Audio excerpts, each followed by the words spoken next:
Hello, hello. This is the Awful and Awesome Entertainment Rap, episode 356. This is Rajyasree, and today we have with us drum roll. Who do we have? Should I introduce Yes, myself? please introduce us. And we have. I'm the founding co-host of Yes. this podcast. It's the OGs. The OGs are here today. So Deepanjana is joining us from Bombay, and I am joining from here. But just to keep things constant, we made sure that both of us haven't watched everything. Because that would be too much, absolutely. But before we get into the meat of it, we will get into the neat of it. This is by chance. I did not practice this. I just came up with this criticism. But there's a new NL Sena project called Neat But Not Clean. Basically, as all of you know, the NEET exam controversy has affected thousands of students in India. The exams have been, there's going to be a retest of the exams, and which was decided at the last moment, and the apex court is now looking into the matter. Now, who are the perfect scorers? Were papers leaked in an organized manner, or was it just like random leaks which have happened? Have groups linked to alleged paper leaks in other states had any role to play? And what happens to the people who are the students, who are actually the people who are going to be affected? As part of this Sena project, Basant Kumar and Sumedha Mittal will bring a series of ground reports from Haryana, Bihar, and Delhi to answer these questions. So please contribute. Just go on the NL Sena page and contribute whatever amount you can, because this will help us tell these stories and also do a much more detailed, in-depth reportage on this. So from there to something not as cerebral or that it impacts India at all, we have three Hindi films and one English film. So we have Junaid Khan's debut film, Junaid Khan being Amir Khan's son, Junaid Khan's debut film Maharaj. We have Kartik Aryan's first serious, so many first serious film. I don't know, maybe he's done other serious films. I don't watch Kartik Aryan's films, so I don't know. Has he done other serious films? Technically, yes. What? Bhul Bhulaiya? Satya Prem Ki Katha.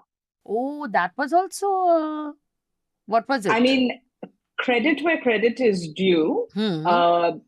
It was not a conventional sort of hero vehicle, even though it ended up being that way. Like ultimately, he's very much the guy who saves the day and all of that jazz. But centrally, the heroine is a rape survivor.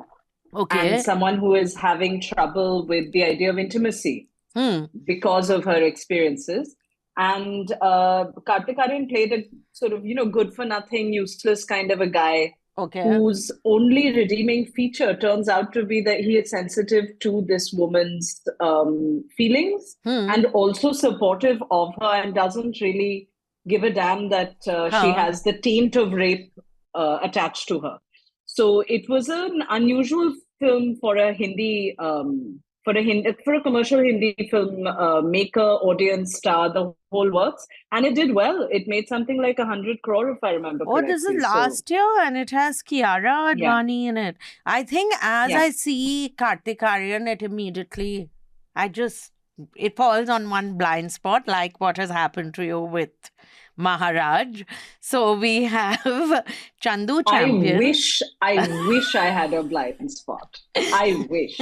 So there's Chandu Champion, there's Maharaj, there's Do Aur Do Pyaar, which is a contemporary love story, modern contemporary love story. And then there's The Fall Guy, which has no pretenses of what it is. It's a blockbuster fun film, which actually is a little serious. It has one thing about the stunt people who are ignored in normal discourse when you're writing reviews or watching a film or handing out awards, which has changed now, but we will get to that later.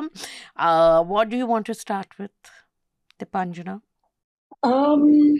Shall we start with Maharaj? Since I have watched apparently 7 minutes of it. No, I've watched 15 minutes. But you claim 7. Because 6 minutes was the song, no? Which you have suffered. But whatever. But you have watched all of it. So then I can ask you about that. It's just so many insights I will give you on this. Wait and watch. So Maharaj is Junaid Amir Khan's son's debut film. It is based on a true life story. So first of all, it got highlighted more because there was a court case asking for it to be banned or not shown. Not banned, but not telecast at all. It was this was by the members of which I did not know about this sect, but that means nothing. The Pushti Margi sect said that this film blackens the name of the Pushti Margi sect.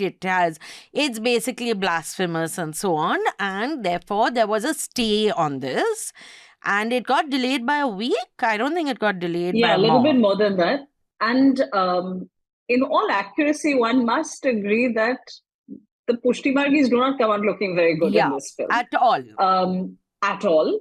But then perhaps their faith should not allow for women to be treated this way, if that is indeed true. And the fact is that the central story is based on real life incidents, real life people.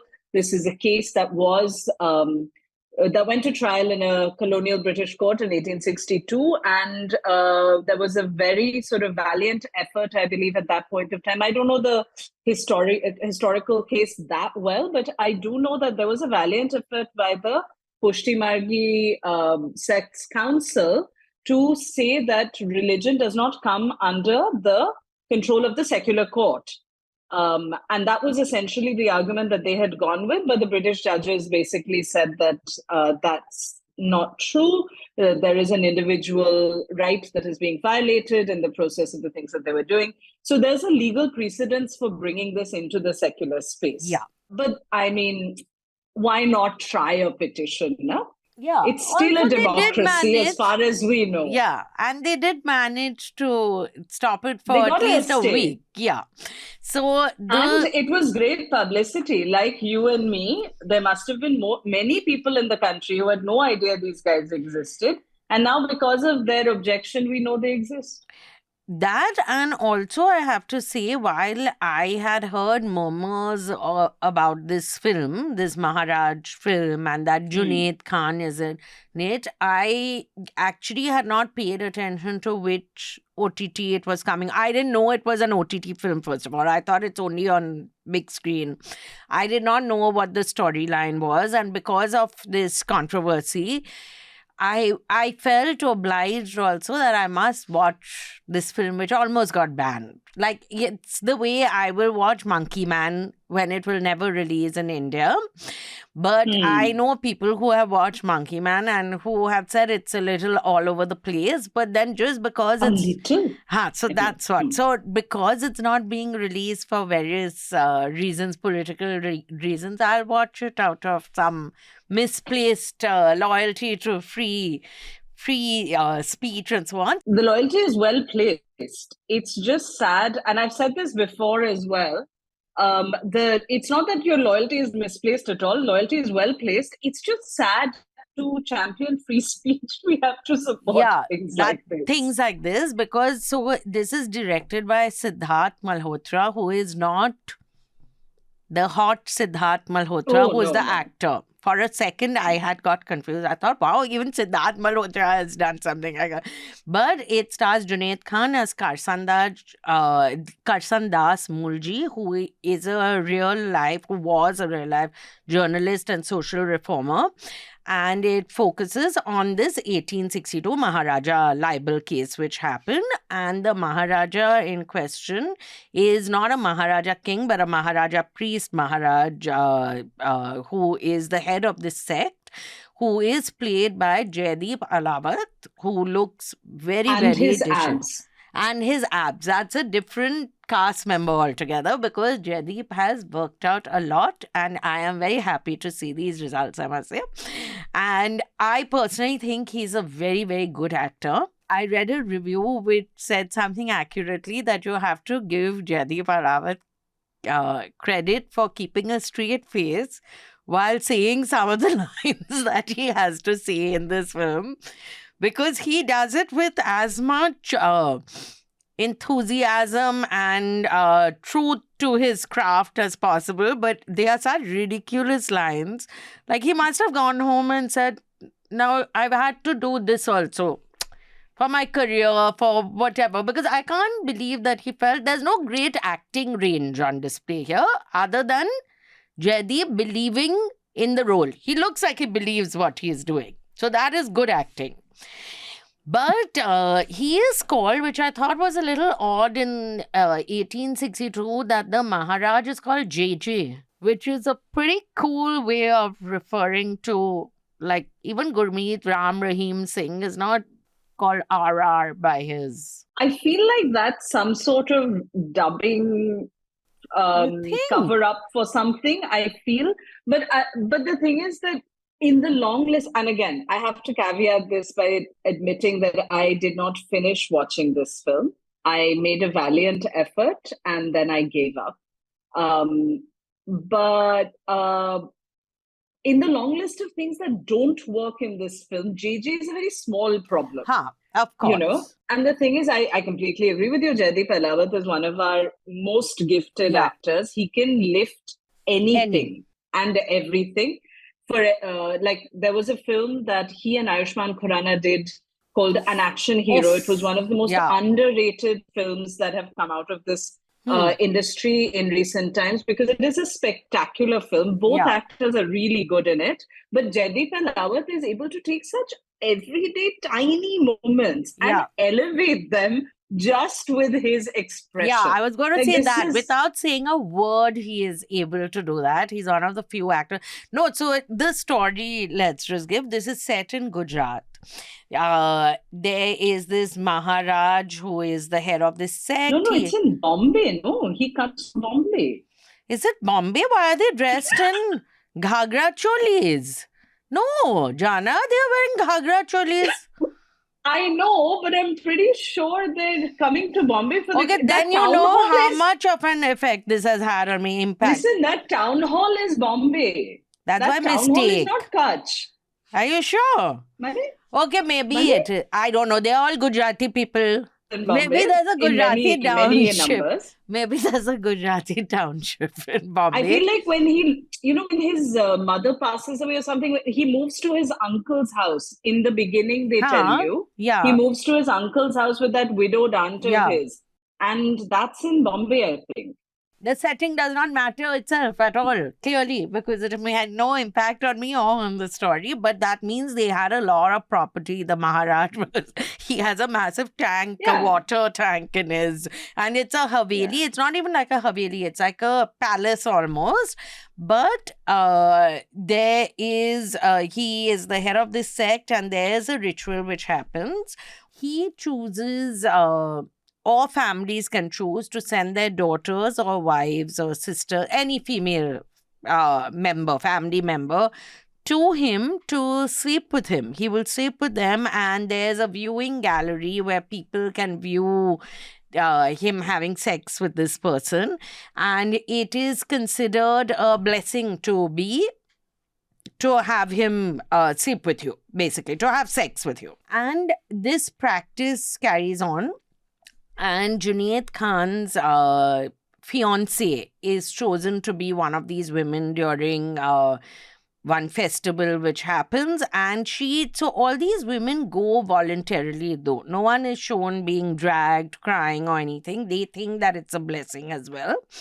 And his fiancé goes and has sex with Jaideep Ahlawat. Junaid Khan sees this and tells her, he's shocked that she's doing this, and she tells him to leave, and he breaks up the engagement. And spoiler alert, because this is really going to rock your world, she then kills herself. And then when she kills herself, he's anyway against this practice that the Maharaj indulges and people are believing in totally and following. Junaid Khan takes it upon himself to fight against, to bring a certain level of awareness to how backward this practice is. And he's a journalist. He works with 3 other social reformers as well to write articles on this. And it then becomes a legal case because the Maharaj slaps a defamation suit on Junaid Khan. And then you see the court case. Now, the court case is very dramatic. So everything is said like in a Hindi film, like Meenakshi Sheshaji's, what was those films? Ghayal and all those films. It's said in that. Damini, Ghayal, even Ghayal has a court case where it's very dramatic, the way everyone. So I just want to butt in for 1 second and interrupt you to say that I don't think Maharaj is obliged to be accurate or realistic. It's a movie. It's a Bollywood movie. Like you're saying, we have a very long tradition of extremely dramatic court sequences. They have brought us much joy and entertainment over time. It's not obliged to be realistic. It is, however, obliged to be, one, entertaining and be convincing. Yeah. The thing about the over-the-top drama that came in, with the Milord objection kind of court cases that we would see in 80s and 90s Bollywood in particular, the point is that it wasn't that these were accurate. It was that they were entertaining. You were with that lawyer the whole time. You felt the injustice when, the oily, sleazy defense counsel is able to completely make use of a loophole, and Amrish Puri makes like googly eyes and everyone is scared, all of this stuff. It worked. The problem in Maharaj, and I haven't even got that far to be fair, the problem in Maharaj is much earlier. The use of all of these standard tactics, devices, and tropes of mainstream Hindi cinema, they are used in a way that feels so tiresome and embarrassing. Like, it's just so badly done. Like, for example, one of the things that in the bit that I watched until the engagement is broken off. Okay. Right? Between Karsan and his fiancée. I've forgotten her name. Played by Sharvari Wagh. That I do remember. So before this, like you mentioned, there's this ritual in which played by Shalini Pandey. Sharvari is after. Oh, sorry. Sharvari Wagh is later. Yeah. Sorry. Yes, who does not need to be in the film, by the way. That her role is completely unnecessary. Useless. Yeah. So the ritual that we've been told about, it's called Charan Darshan, if I remember correctly. Something like that. I mean, I know it translates to basically seeing the feet, essentially. Yeah. But you're seeing more. You get to see a lot more. But the way the story is set up, it seems that Karsan has no idea what Charan Darshan actually means. Neither does this young woman who is selected for this ritual, right? Meanwhile, the men who are watching, like Sri mentioned earlier, there are men who are able to watch this ritual carried out. They know what they're paying for. Right? Yeah. So there's a guy who comes with his teenage son and goes to the guard and says that the guard who is standing outside the room where all of this sex is happening, the guy says that, I want to bring my son. And the guard looks at the son and says, oh, you're a teenager. It's about time you got into this educational practice. So like everybody knows like what is going on except Karsan, which is bizarre to me. Like, how does that work? But not just that, when we're shown what is happening inside, there is what could have been a very tangled and complicated and a completely different story from what we have in the film. But we basically see the young woman riding this religious leader. She's on top. And the reason why I'm mentioning the sexual position and is not shocked by what is happening also. Just for a second, they show when he unties her blouse, they show her face not looking, it's not like she's looking gleeful then, but she seems to get into the act and mood quite happily and easily, which forget about at that stage in time, which is 1862, that it would be a very big deal for a young girl to suddenly, the first person that she has sex with is a sudden thing. She doesn't even know that she's actually going for this to happen to her. Even today, people would be in shock. I'm saying even uneducated, like, I'm not talking about people from our milieu. So to show this sort of calmness and the ease with which she sort of gets into the practice is a little strange. It's strange because it could have been a conversation about how complicated the idea of consent is when you don't feel free to voice your lack of consent. But that kind of complication, this film is not interested in touching at all. And she's educated. She's an educated woman. We're repeatedly told this. Yeah, they keep saying this, that now you finish your education. Like, she's done her college almost. Whatever, she's educated. It's not an uneducated or undereducated person. She's someone who has got an education. And she's in love with this young man who is clearly very educated, who they at least try to tell us that he has great intellectual thought and he does not believe in... Are we told that he is a shining light of intellectual he's a shining, brilliance? And that he questions, like, he's an atheist, so he questions, believes, he doesn't follow anything just because that is tradition and so on. So when you're showing... See, I can't raise my eyebrow biologically high enough, so I'm using my finger. So anyway, it just does not make... There's no nuance in this film, for sure. At all. Yeah. To sum it up, there's no nuance. Even the fight that happens, that this Karzan is thrown out of his house because he raises a voice against the Maharaj.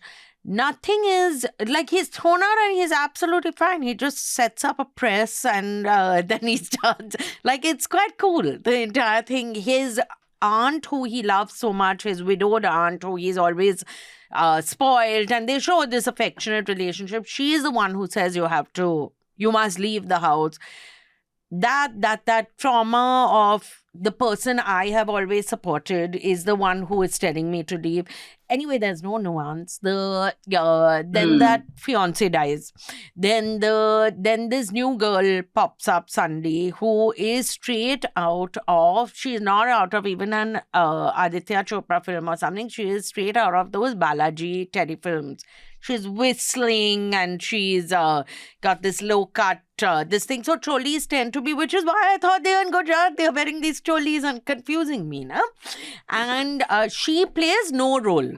Like, it's not like she is the catalyst who makes him fight this court case or something. She's just there to be pretty, and she says, I always wanted to support you and my parents are very upset with me, but I'm here to support you. What I found most disappointing about Maharaj is not so much that, more than anything else, and this is not just for Maharaj, this is something that I come up against a lot of the times when I'm watching Indian stuff, is just that our imagination as storytellers is becoming so limited. Yeah. And I just want to offer as a contrast a genre that I watch a lot of these Korean days. drama. The K-dramas. Yes. Yeah. K-dramas and C-dramas, Korean and Chinese dramas. Both of them, I don't watch as much of Chinese because it takes too long, but both of them have a very robust tradition of historical fiction. Yeah. This is not historically accurate fiction, by the way. This is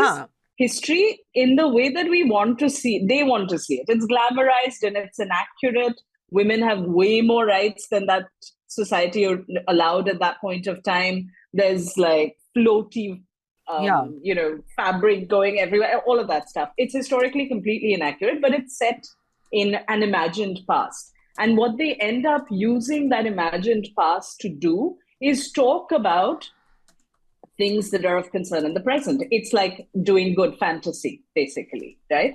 Something like Maharaj should have been able to do that. Yeah. That's all I'm saying. Give me a coherent story. Give me the right balance between escapism and thinking about what could be relevant in the present. And if you can't do all of that, then just don't make it seem embarrassing. I felt really bad watching this film because like there is, if you think of it from a debutante actor's point of view, it's from the Yashraj stable. You get to act opposite Jaideep Ahlawat. There is a director who has a certain amount of prowess and a filmography to their name. What more can you ask for? And then you end up in this. He's so awkward, Junaid Khan, in the 15 minutes. So the only positive I felt, which is not about the film, I felt the positive about his debut, is that this debut film is that I do think that in today's India, it is very brave to choose this as your debut film, which is raising a question on a Hindu religious leader, even if it had been a fictional leader, because that it's not going to be easy. I think it's impressive that even Jaideep Ahlawat, although I would expect him to be fine with a role, whatever the role is, as long as he finds it interesting. But for Junaid Khan to being a Muslim, also that he is playing a Hindu reformer. No, that's true. And also, I did think that was impressive. That, that he did not go for, not that I would think that he would go for a traditional role, given that he's Amir Khan's son and all that. But maybe action hero, those kinds. Even if it's slightly hatke, it would be that kind. Not something to do with religion and so on. Which you cannot deny that in today's India and the atmosphere that we have. And it is a difficult choice for most people to make. But this film could have been so much more, given that it also had Jaideep. See, Junaid Khan, I did not think in his first film will be so wonderful. Anyway, maybe he will never be so wonderful. And I plodded through it because I'm very dedicated. But nobody's appreciating. Should we move on to our next one? Yes. Which one? I mean, what else can you say? Yeah, Chandu Champion. Cholo, Chandu Champion. Which is, I will give my only input, that it stars Kartik Aaryan. And it's directed by someone who I have watched at least some good films directed by him. And I think he, at least in his interviews and otherwise, comes across as an intelligent person. Director. Yeah. Kabir Khan. And now Deepanjana will tell us about this film which you watched on the big screen. Chandu Champion is a biopic. It is actually, I think, it's 3 sports movies in one. It's a biopic based on the life of a very real person, Murlikant Petkar. And we see Murlikant Petkar from the age of, I guess, like 7, 8, maybe a little bit older. I can't tell kids. I'm useless that way. But he's a boy, basically, who's being picked on and etc. Poor family, lower caste. His father's a tailor. Everyone makes fun of him and he hates being mocked in that way. So he decides and he sees that there is a lot of respect that is given to athletes. Because when he's young, there's a Olympic bronze medalist who comes to their village or is from their village. So there's a backstory like that. And basically little Murlikant Petkar, who is called Chandu Champion as a taunt by his schoolmates, Murlikant Petkar decides that he's going to become an athlete and he's going to get the Olympic gold. Okay. And then everyone will respect him and it'll be amazing. So to that end, he first tries, he has no idea how to go about this. He's from this little town in Sangli, I think, or a village near Sangli in Maharashtra. So he first joins the army. Through the army, he joins boxing, the boxing team, and he has a lot of success. Once the boxing career seems to be absolutely on a high, he suffers a terrible accident because he's posted to Kashmir and they're attacked by, one presumes, Pakistan. It is not clearly said, but who else in Kashmir? He is then in coma for many years. When he wakes up, he's semi-paralyzed. I forgot the first film. The first sports film before all of this was him becoming a wrestler, like an akhada type wrestler. He becomes a wrestler. Yes. First he becomes a wrestler, then he joins the army, then he becomes a boxer, then he gets injured, then he goes into coma, then he goes into depression. But he's not able to regain strength in his legs. However, his former boxing coach is like, bruh, it doesn't matter if you can't move your legs. Paralympics is a thing. And he becomes a swimmer. Okay. And he ends up going to the Paralympics of a particular year, which I'm sorry, I do not remember. But it's the year that that there was a attack on the main Olympics. Munich. The Munich Olympics. Yes, the Munich year. Okay. Yeah. So the Paralympics are shifted out of Munich and held at the last minute in Heidelberg. Okay. Because of this last minute change, the records are completely all over the place. And it turns out nobody knew that Murlikant Petkar had won the gold in his category. Yeah. He made a new world record. He got the gold medal and nobody knew. Nobody knew. Like, it just completely disappeared from public memory. So the film is an attempt to bring Murlikant Petkar back. Okay. Right? And the thing is, this is an amazing life. Yeah. Right? Like, this is an absolutely amazing life. It should have been, if not riveting, then at least engaging.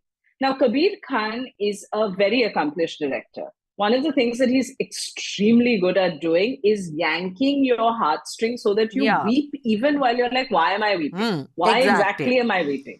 You know, he is the master of emotional manipulation, but it is always for a good cause. Like, he has a bleeding liberal heart. It does not get more liberal than his. He's progressive. He champions all the right ideas. So, like, he is, for me, like, he is the best front bencher energy that I can think of. But just like most kids who sit in the front bench and get the first place and everything, they're very dull. And the movie this is the problem. It's accomplished. It's got some fabulous cinematography in parts. Does Karthik act well? This is a very difficult question to answer because... Why did he choose Karthik Aryan? It's something which I'm trying to understand. Because the thing is that Karthik Aryan had a really interesting year last year when he ended up being in very unexpected hits. Also, I think Karthik Aryan very desperately wants to establish himself as more than the Pyar Ka Panchnama kind of guy. And good on him for picking a project like this. But the thing is that, and here's the thing, there are about 4 moments in this film where Karthik Aryan does manage to get, he's pitch perfect. Okay. It's quiet, it's not overdone. Interestingly, that none of these moments have dialogues. Okay. And I'm saying interesting because Karthik Aryan's claim to fame were the monologues of Pyar Ka Panchnama, like his rapid fire delivery of Love Ranjan's writing has been what made him famous in the first place. But when he actually stills himself and, in the words of therapy, centers himself, he can act. It's not like he can't.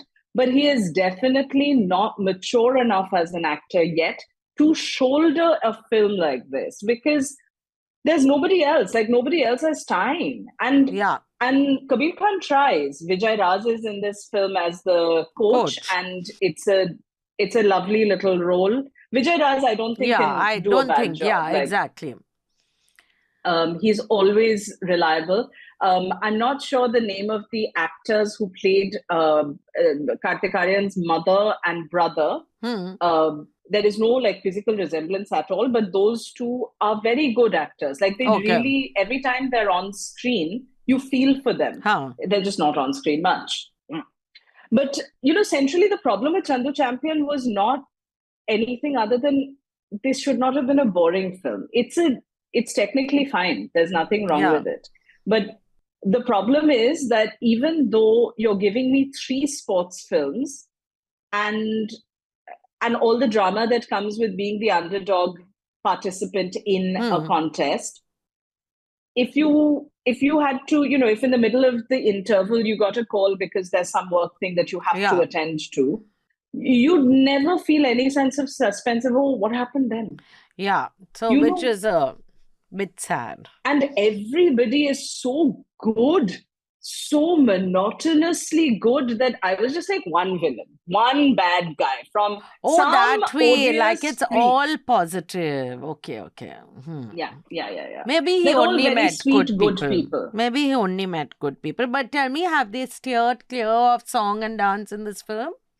Or there is dance? No, oh my God, there's some, I don't even know what's going on. There aren't as many as one might have expected, perhaps, but there are songs. But it's just the other thing was that bothered me. But this is very idiosyncratic. This is not a general criticism. This is something that didn't work for me specifically.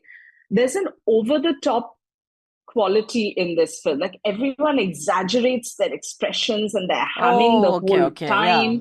When an order, so the first song in the film, if I remember correctly, is one that happens on a train when a bunch of soldiers are being taken to wherever it is they're going to train. I guess somewhere in Dehradun or somewhere like that. And this guy comes, this little orderly type chap who naturally looks like he's probably Nepali or someone from the Northeast. He comes with a tray of chai and he's constantly exaggerated, big eyes, eyebrows up, huge smile, let me dance. And I was like, oh my God, I'm so embarrassed for you right now. Why? So it's a Bajrangi Bhaijan, like he always has those characters which are everyone. But Bajrangi Bhaijan, I think, was a little more tempered than Chandu Champion is. Yeah, I cried so much in Bajrangi Bhaijan. I was trying to remember how much I cried in Bajrangi Bhaijan, despite it being a Salman Khan film. I don't think you would have cried in Chandu Champion, except for one moment, which I think every person who has ever been in a swimming pool and swimming will relate with. Yes. There's a point at which he's charging as fast as he can, and his head slams against the wall. Also because he's not using his legs. They are showing a Paralympic thing. So it's difficult to control yourself somehow. And you, like, that was, I mean, I literally gasped out loud in the theater, which was quite a shock for me because I was like, by that time, I'd actually had 3 coffees so that I stay awake. But I'm very impressed that you watched Chandu Champion, and I feel bad about it. But one of my main reasons for not watching it is because of Kartik Aaryan. But maybe I should give him a shot. But the thing is, that's what I'm saying. I feel bad that it's one of those things that a whole bunch of people would probably have gone because of Kartik Aaryan. Kartik Aaryan has a really loyal fan base, and he really is very sort of attentive, very attentive to that fan base. So I can see that working out. But I don't think anybody who went to watch that film to see him at his best would have necessarily felt Paisa Vasool, because it's too much for him, It's just too much for him. Bajrangi Bhaijan at the end of the day actually worked because that child was obnoxiously adorable. Yeah, was so adorable. Absolutely. And Nawazuddin Siddiqui. And it is a Salman Khan film where you don't expect Salman Khan plays like a hero in the film. So you're not expecting any thespian skills from Salman. Salman is playing himself being a cute guy in that film. So, but a Paisa Vasool film, which I thought was Paisa Vasool, because at least what I expected I got from the film was the Fall Guy. Because I thought it would be a fun film with not anything particularly intelligent in it. And it lived up to it totally. And it has Ryan Gosling and Emily Blunt, and I like the whole premise of it being that these stunt people are so integral to all these films and no one really pays any attention to any of them, as in other than obviously the filmmakers, but you don't see it and maybe there is that pecking order on a film set where there's a deference to the stunt person, but obviously in the pecking order, the star is the star, and then you have the stunt people and so on. I watched on Amazon Prime. In theaters? No, I watched on Amazon Prime. No, you can rent it on Amazon Prime. for some 230 rupees or something, but whatever. But the story is that Ryan Gosling is a stunt man, and he has this girlfriend who is Emily Blunt, who is working on she's an AD on that first film that he's on. And then he has he's the stuntman for this obnoxious star. And for some reason, he has this horrible accident, and then he goes out of the business and he also breaks up with Emily Blunt. And then one fine day, he gets a call and he becomes he's a waiter. Is he a waiter? No, he parks cars. He's a valet in that restaurant. Parks cars. He's a valet. Yeah. And then he gets a call from Hannah Waddingham, who's just fabulous always. I just find her very entertaining. I love her so much. I just love anything she's in. And she is the producer of that old film of his. And she says, Emily Blunt is the director of the film and she wants you to come and be the stuntman. And he's so excited that he goes on the set and then discovers that this is not the case. And then there's this whole thing about a missing star. He has to go and find the missing actor. But there's more to the story. There's a murder angle and so on. And there are lots of stunts. And it's a lot of fun, basically. So, and I thought Jason Momoa's role was fabulous at the end. So I don't want to give away it because it's a fun kind of film. Like you might as well wait and see what Jason Momoa does. But I did think that if you're making a fun film, which is what I very often feel about Hindi films, is that you're going to watch a fun, like it's not supposed to be like Go Goa Gone, which I quite liked actually. But there's another one which came on, Madgaon Express, which is supposed, Madgaon only it was, which also, that it's just supposed to be a fun film, but somehow we either make it so slapstick and ridiculous, or we never hit that right level of fun, which I felt, Go Goa Gone did manage to do it to a certain extent, to quite a big extent. So, for over here, you have these two big Hollywood stars. Hannah Waddingham is no small fry either. Jason Momoa coming in even for a bit, whatever it is. That you come together to make quite a mindless little film in the sense that it's not an intelligent film from any angle. Like, it's not an intellectual film. But it's you give the audience what you've promised. Fun. So there's two things, right? Like, I think you're absolutely right. There is a certain craft to making a fun film, a silly fun film, which is a vanishing thing today because everyone's so intent upon being meaningful in one way or the other. And the thing is, this silly stuff, curiously enough, it ends up being meaningful without trying so hard. But with Fall Guy, I didn't think it was a bad film. That's not what I'm getting at. But there were two things. One was that I really felt like it was really insecure about being a silly film. So it was like, I must now elevate myself by being, look, we're about stunt performers and stunt performers don't get enough love. Like, giving, it was like, it's not going to be of enough value if it's just a silly rom-com between Ryan Gosling and Emily Blunt's characters. It really wore that weight very uncomfortably. Like, it was constantly trying to give itself more meaning in that way. That was something I felt very strongly about because I don't actually need you to do all that. I will appreciate the stuntmen and all of that because you're doing the film well. Exactly, because of the film anyway. But the flip side of it was that I don't think there was enough chemistry between Gosling and Blunt. Like, I didn't believe that relationship at all. It was very insipid. Now, the thing is, Ryan Gosling is one of the funniest actors in Hollywood, right? Aside from being one of the most beautiful men. I was going to say, he's so easy on the eye that it's lovely to see him. It's beautiful. I mean, I'm not ever going to complain about seeing Ryan Gosling on screen. But Ryan Gosling, and this happened with Barbie as well, Ryan Gosling kills it in these promotional stuff, right? He's funny, he's beautiful, he's intelligent, he's articulate, he is the internet boyfriend redux, right? Like every film that he does, he becomes the internet boyfriend because he knows exactly how to have you just drool and fall at his feet. Now, the problem is, that's him as a person. The writing of the character doesn't match up. That's not as intelligent or charming as Ryan Gosling is in person.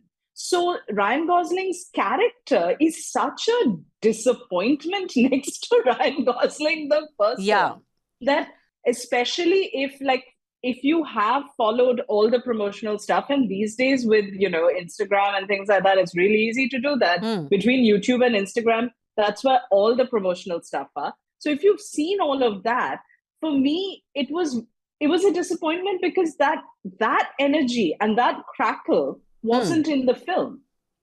I kind of felt a little bit of that with another film, another beautiful blonde man in it, Hitman on Netflix. Glenn Powell is, again, very funny, very charming, very clever, good actor. Whether you look at him neck up or neck down, that man is a blessing for the queer gaze and the female gaze. Thank you, all those involved. And yet, in the films that he makes, except for Step It Up, which I have not watched. That was a brilliant rom-com. I'll watch it. Just put it top on your feel-good list. Whenever you want to pick me up, that's the film to watch.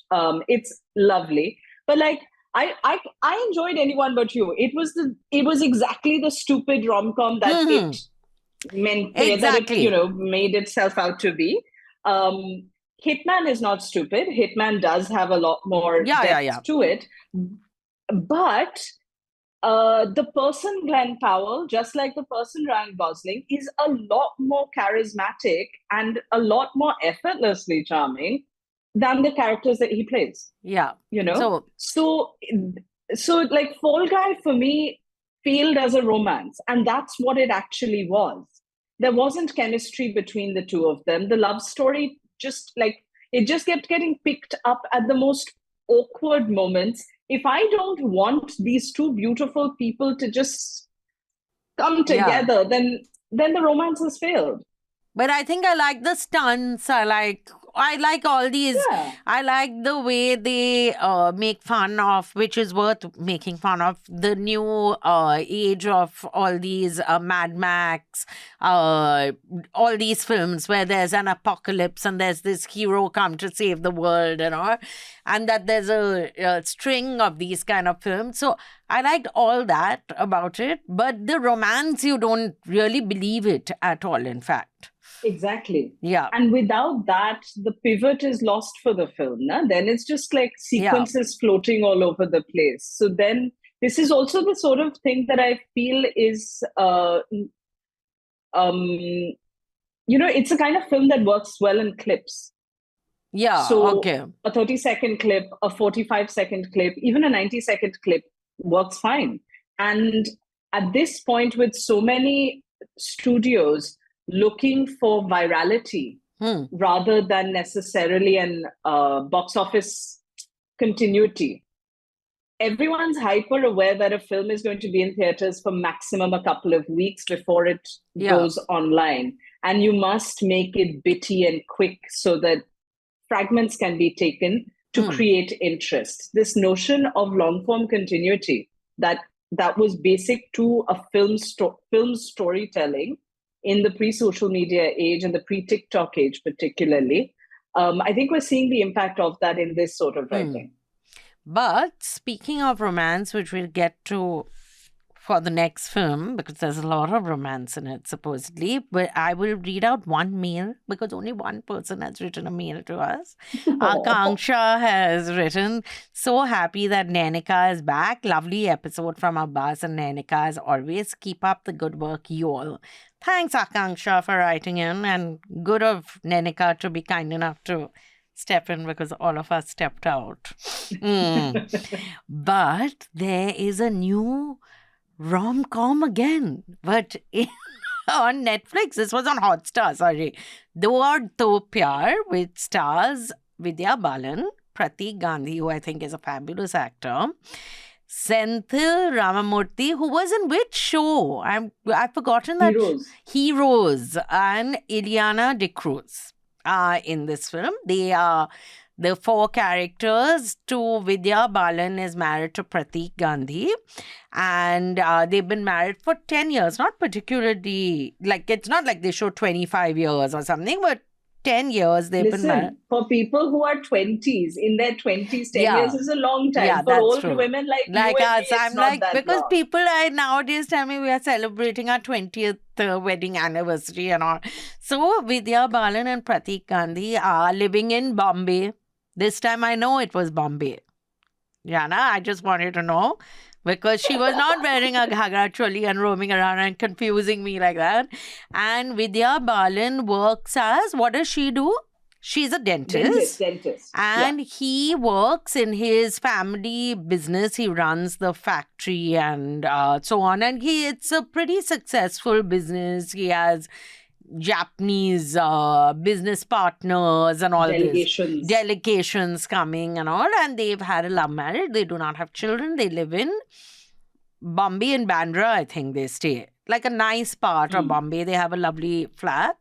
But both of them are having affairs, and Vidya Balan has pulled the right straw and got Senthil Ramamurthy as her lover or boyfriend, and he is a photographer who has come from New York to explain away his accent also, and why he's so not Indian. And he is beautiful, and he's a photographer, and he's very in love with her, and she seems very in love with him.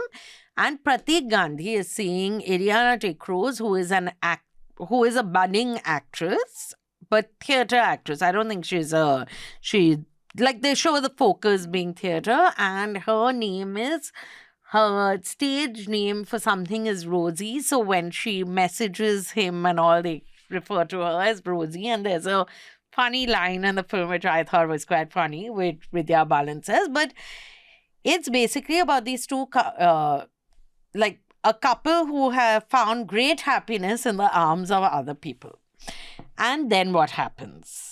I frankly found it quite trying, the film, because I was like, I watched it, then I took a break. So when I like something, usually I'm able to watch it, like sit down and watch it in one shot, or take a break only if I have to. But I took a break, then I started watching the next day. Shall we give away what happens? No, we won't. Something. So that's hard. So Vidya Balan's family, they were not happy with her getting married to Pratik, who is Bengali in this film, and she is Tam. And and they did not approve of this love marriage that they had. And then her grandfather dies. So they go back to the family home, but Pratik Gandhi and she don't know that each person is having an affair. So at that point they go back, and then how they rediscover romance with each other, and they realize they love. What that means for their relationships. Yeah, and that they still laugh about things together and all. And what happens as a result, what it means for their other relationships. So I thought it was a sweet film. I did not think it was a wonderful film. I felt the breakup was very smoothly shown. Like, I feel it is not so pleasant, especially if you're having a relationship with someone who's married, and if they tell you now it's not working out, okay, bye. Very few people will, like, that in itself will be a storyline. That how did this, because both of them are at a stage in their extramarital affairs where they have promised to be with these people, and then they decide to know they want to not be with each other, but they don't want to be with these people and carry on these relationships. So I thought that was a little packed, the way it was shown. I did like that line which Vidya Balan says when she says, who has an affair with someone called Rosie, which I think is it's something I would also say. But I don't know. What did you think of it? It didn't really move me or anything. So just as a bit of a backgrounder, Do Aur Do Pyaar is an Indian adaptation of an English film called The Lovers. And The Lovers is the same premise. There's a long married couple. In The Lovers, they're much older, though. They're like, I think in the late 50s, early 60s, something like that. It's also darker, bleaker than the Indian adaptation, which I think in terms of an adaptation, it's very cleverly done and it's well done. The central story, like you said, old married couple. They are both at the point of asking for a divorce from their spouse because they've been in long-term relationships with other people. And then circumstantially, they're thrown together, literally on a bed and have sex. And then they're like, this is nice. Okay, And so now they're cheating on their cheating partners with their actually legally married partner. I am friends with one of the writers who was responsible for this adaptation. So that's the caveat that I'll keep in mind. It didn't work for me totally. What did work for me was Vidya Balan. I think she was just magnificent. I can watch Vidya Balan play an everyday woman, a flawed everyday woman. So good to see that. And she's so lovely. Like, when you were saying that she really picks the card when she gets Sendil as her lover, it never stretches my credibility that someone like Vidya Balan, not just someone who looks like, not just someone who looks like her, but someone who is like her. She's such a charming personality, this character with all of it's like there are these insecurities, there's resentment, there's frustration. It's a very sort of tender portrait, and not necessarily a forgiving one, but still an affectionate, tender portrait of a middle-aged woman.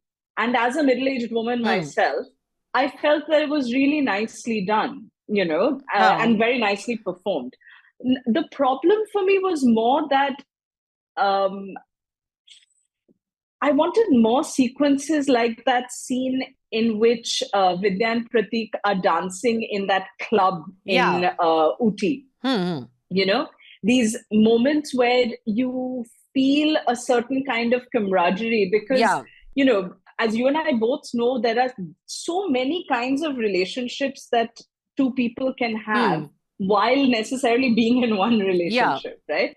The social tag is one thing, but living with somebody or being a person's friend for a long time or being a person's lover for a long time means that your relationship changes, but there's a level of comfort and intuitive back and forth that you can do, which that scene showed really well, But the problem for me with the film was that I didn't desperately want them to come together. And if I don't want that for the lead pair, then neither do I really feel the melancholy of them choosing to go their separate ways. Or not being together. Or not being together, exactly. Sendil and Ileana de Cruz both do get a bit of a short shrift by the script because even at least Sendil still has more time. Ileana just gets very badly treated. And a very like a single monotone character. You don't really, and there's no reason why she should be that like, because Pratik Gandhi, she didn't need to be. And Pratik Gandhi is shown as much like Vidya Balan is shown as an interesting character. He has a sense of humor. He's a sweet person. He's like a caring husband also. He's a caring person as such, even when they go back home to her family, who are not particularly welcoming. And that dining table scene, whenever they're at the table, that's very well done. That banter that family members have and all. He's shown as a sweet, nice, fun guy, but I really also liked this idea of a hero who is not in any way excellent. He's not the best looking. He's not the richest. He's not the most talented. It's not like if he starts singing tomorrow, he will become Diljit Dosanjh or something like that. Like he's an everyday guy. but the charm is in him being in everyday, every. you But know? I just felt the Ileana relationship, like it could have had a little bit more depth to it. Look, the other woman, the one that, basically the homebreaker Yeah. of a relationship, she has got the short shrift in fiction and film for years. And it's unfair. Yeah. Because first of all, Ileana, as we know from films like Barfi, is a very capable actress, right? She can do nuance, so give her a role with nuance. No, and something there, even her lines were not witty. There was nothing. That sequence was funny where she sends a piano to the house, which I can imagine anyone. But it wasn't her. See, that's the thing. It's like, that could have also been a little something I just felt her character felt a little flat. You did not see what the charm was, why he had gravitated towards her, because you get that in the Senthil Vidya relationship. Yes. And that gets more time, but it's written better as well, like you said. And Ileana's character, in contrast, it's very convenient. She comes in whenever Pratik needs to be given something other than Vidya to gravitate towards. So that was a bit disappointing for me. I really wanted to like this film more than I did. I didn't dislike it. I enjoyed many parts of it. Yeah. But I didn't love it. And I really wanted to love it. No, because even I did. said, it's... And I like the fact that Vidya Balan was acting after a while. Like, that also, and this pairing of Vidya Balan and Pratik Gandhi, that the storyline, it could have been much, much more interesting. Let's see, not better, more interesting is what I would say. Or more... Yeah. And it lends itself to humor also so well, a situation like this, where you're not trying to make it into a morose relationship drama, then it lends itself to humor very well, right? But it just felt a little flat. But, it definitely felt flat. And like I said, I wanted to love it a lot more than I was able to do, and not for any fault of mine. It just did not have that. It didn't inspire enough, right? Like, it didn't feel strong enough. The emotions running through it were just not as strong as they could have been. But that said, this is a young director. I think it's her first film, if I'm not mistaken. No, she's second at best. Yeah. What? Run. Second, maybe. Run and Contract. But this is her first big film, I think. This is her first big project. Yeah. So from that perspective, well done, man, because this is it's a very unusual love story to do in a market that has stopped looking at love stories entirely because they just want alpha men, blowing up things. Or commercial love stories they want, where there's song, dance. Not even, Where was the last time we had a proper love story? We haven't, because it's just not been, the thing is that the romance genre centrally requires a heroine that you can fall in love with, which means immediately you need to give her character, you need to give her screen time. Now, if you're making an alpha masculine hero, which is what our industry is obsessed with right now, because the more it becomes insecure about its prospects, it falls back upon tropes that have served it well. The hero and the leading man and, tapping into society's regressive patriarchal tendencies is just safer than trying to put forward something that is rebellious in some form or the other. Romance as a story, a romantic story, is about rebellion. It requires people to act on their desires, which is a radical thing to do in conservative, regressive societies, right? So it's really hard to sell romance at this point of time as a comfortable option. Romance is never comfortable in that sense, but it is comforting when it's done well. So that, to pick a romance as your story to do a big film with, for someone like Vidya to come on board to do a film like this, all of this, I'm just so happy it was made. I mean, even though I don't think it was a perfect film, this is the sort of film when I see, I'm really happy to see it. Like this film shows like Patal Lok's first season, like Kohra last year, Sudeep Sharma's works basically. These are the things that make me feel happy that it's getting made. Like it gives me hope for the kind of storytelling to work here, because like otherwise, but then you most didn't of our give mainstream Maharaj stuff is so bad. You didn't give Maharaj a shot. They also tried storytelling. It'll work. One of us did. Even they tried storytelling. Both of us is too much, I feel. No, but I think it's a sweet film, which, like, if you want to watch something which, as I keep saying, I get very tired nowadays of anything I put on to watch. It's so dreary and serious and depressing. So it's nice to watch something which is a little light-hearted, which has a slight feel-good without being like soppy feel-good, and has some good actors in it. So that way, and contemporary, which is something you can relate to. You can relate to these characters very well, I felt. And also, at the risk of giving away a huge spoiler, I was so happy with the ending. Yeah, I really liked it. The openness of the ending. Yeah. You know, like it gave space for both these characters to grow into themselves. Yeah. How lovely is that? No, so that's what. And you know, the thing is that we usually imagine love stories to be for young people. Rightly so. Young people should be the ones enjoying the effervescence of what romance and love and desire, all of these things feel like.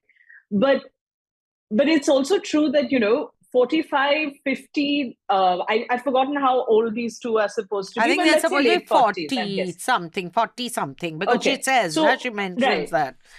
Yeah, I've forgotten exactly how, but they mention it. They make a point to mention the age. So, like, the thing is that, you know, in the present, and you and I are testimony to this, being in your 40s is very different from what being in your 40s meant for our parents, for example. Yeah, of course. We feel younger in many ways. We get to be less responsible than our parents had to be. And people of our parents' generation had to be at this age. So it's nice to have stories like this that acknowledge how, even though you're older, there's still more growing up to do, that there's more self-realization to have, that there are more experiences waiting for you. I liked that. But again, caveat, a lot of me liking this has to do with it being what you said, urbane, contemporary, speaking to an age group that I can relate to, because all of this stuff doesn't happen. And people we can relate to also. It's a milieu which we are familiar with. Exactly. But given all of that, ideally we should have loved it. Yeah. And neither of us did. And that is also worth keeping in mind, that this is a film to walk into with your managed expectations, not exceeding expectations by a long shot. But I'd recommend watching it. I think people should. If you want to like it was very sweet. I liked it. But that is all we have for this week. And I at least will be back. We managed to do this in 90 minutes I'm very impressed that we have managed. No, we stopped in between hours, so it's less than 90. But we discussed 4 films, so it's we didn't just discuss shows and so on. But thank you for taking out your time. You're very welcome. Thank you for thinking of me for this episode. Muchly enjoyed, as always. Thank you, Ms. Sen. Thank you, Ms. Pal. And it's a wrap. You can fund journalism that solely works for you. That is our motto at News Laundry. You can pay to keep news free so that news becomes accountable to you just like it's supposed to be. Visit newslaundry.com and become a paying subscriber so that you can pay to keep news free and independent.